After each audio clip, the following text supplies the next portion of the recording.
Hey everyone, it's Clint. Welcome to Sweetcast. I was going to make a video last night, and here I am during my lunch break making one because I was streaming last night. You can only do one thing at a time. Anyway, so I want to talk about storytelling in specific here and strong female characters. I have Jennifer Gardner from ALIAS up right now, and that's because I've been watching ALIAS in the evenings with my wife. There's been it seems like we try to find overlap on what movies we like to watch together. And usually like espionage stuff ends up being that thing.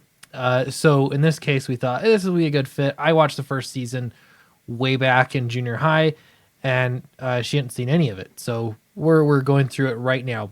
And a couple points I want to make, and it's pretty clear, like looking back, it's pretty clear what the problems are today and why they're existing in writing strong female characters. So let me first tell you about Downcast 3. It's not launched yet. This is coming out on June 1st.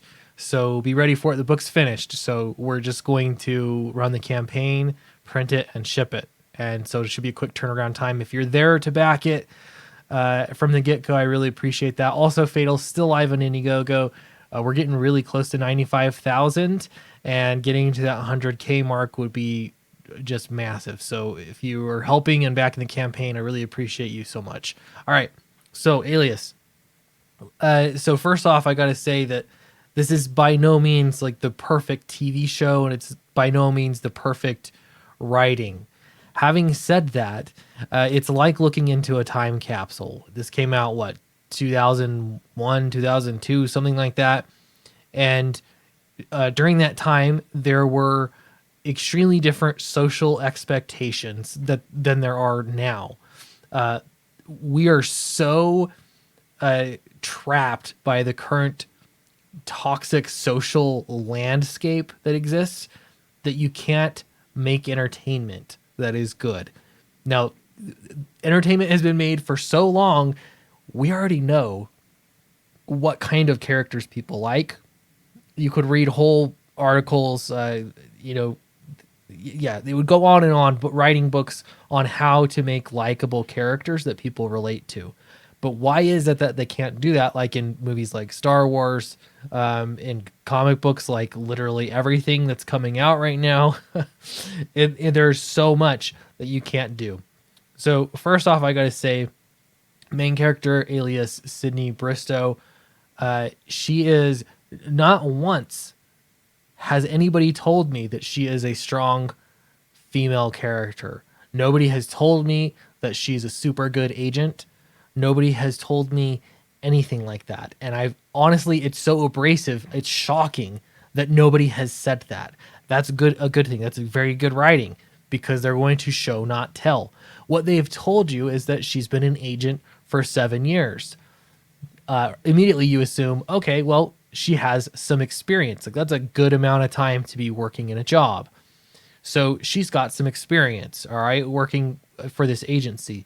Then they show you her on missions and doing some pretty cool stuff, for the time, as far as choreography goes and everything like that. They show you that she's pretty strong, pretty competent at her job. However, she still makes mistakes, and probably she'll make a little, if not a big mistake, in every single little mission that she goes on. You don't see that now because they're so worried about showing a female as not anything other than strong, that that they'll make her perfect. They'll make her not make mistakes. But I would argue that the opposite happens. When they make mistakes and they climb out of those mistakes, it makes them a more interesting character, and it makes them a more powerful character because they were able to overcome the mistake that was before them. That makes them a stronger character, not a weaker character. But today, you don't see any of that happening. It's so frustrating because I know that writers know how to do this. I don't know if it's the writers that they're hiring or if the writers are really that desperate to not offend people on Twitter, or in academia. So they have to write characters all the same bland way. Okay, another thing I want to point out is to make Sydney Bristow a strong female character, they also did not make her more masculine. In fact, there are moments where they really underline that she is feminine, not just with clearly like how she's dressed, costume design, but she cries in, it seems like, almost every episode, at least a little bit. She gets emotional, right? And there are points in different episodes where she'll actually use her emotions to manipulate people in minor ways.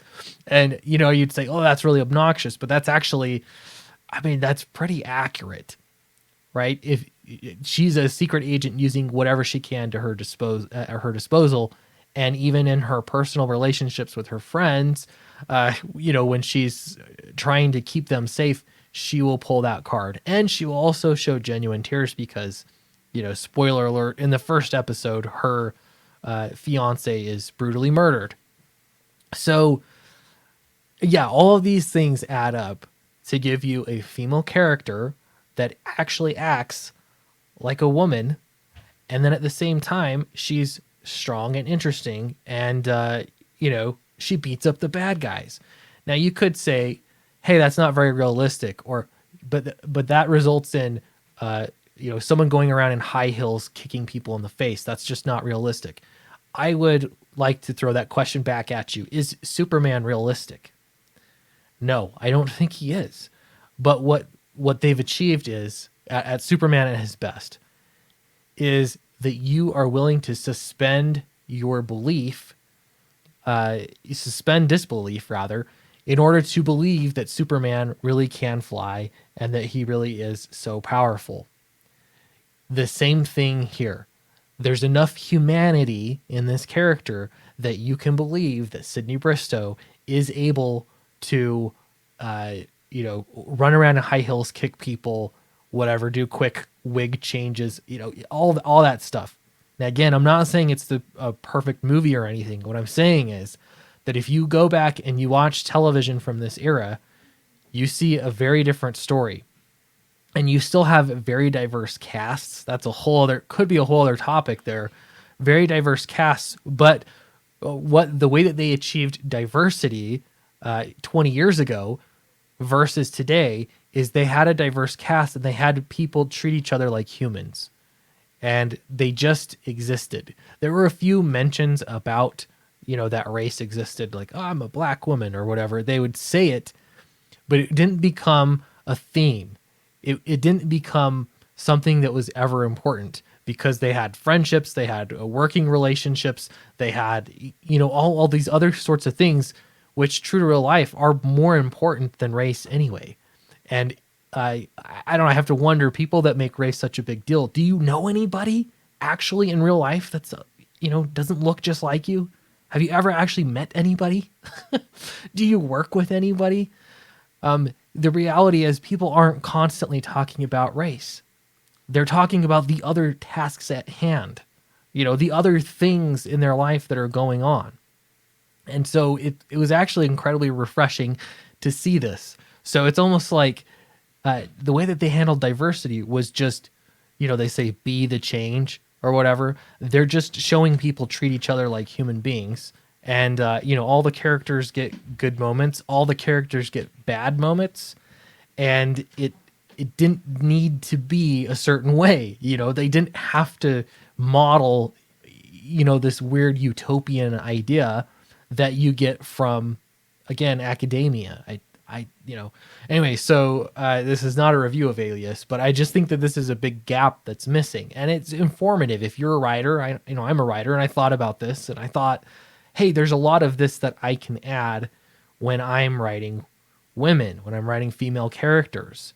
You embrace those feminine aspects. You embrace the failures and the shortcomings, that happen. Heck, I can think of one episode in particular where there's a big, strong man that beats her up, and I guess they have a history, and he had broken her arm in the past or something, and she just couldn't compete with him physically, and they made that a component that was a weakness of hers. It was something she had to overcome. And so that made it higher stakes just in that one little tiny character arc.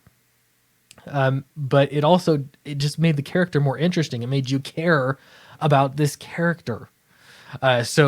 Yeah, I wish that things would find their way. I saw that Donald Glover posted that people are afraid to do anything interesting or creative. Everything's boring because everyone's afraid of being canceled, essentially.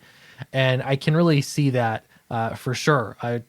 Go back and look at, from any other era. But I think even 20 years ago, it shows such a stark difference from what we're getting today. And I wish that would change. I'm not sure how it could change other than I really think social media is ruining the world. That's what it's come down to. Blow it up. Blow up social media. Something has got to change. Otherwise, I mean, more people in mass just have to not care. I'm not sure what needs to happen, but I know that our culture is suffering from it severely. Anyway, thanks for watching. Let me know what you think in the comments below. Don't forget, if you're on the mailing list or if you backed one of the other campaigns, you'll hear about Downcast 3. But if you back on day 1, I'm going to do a poster. I think it'll be a fold-out poster. I'll get some specifics, but I'll do a poster just for you if you back within the first 24 hours. So thank you very much, and I'll see you in the next video.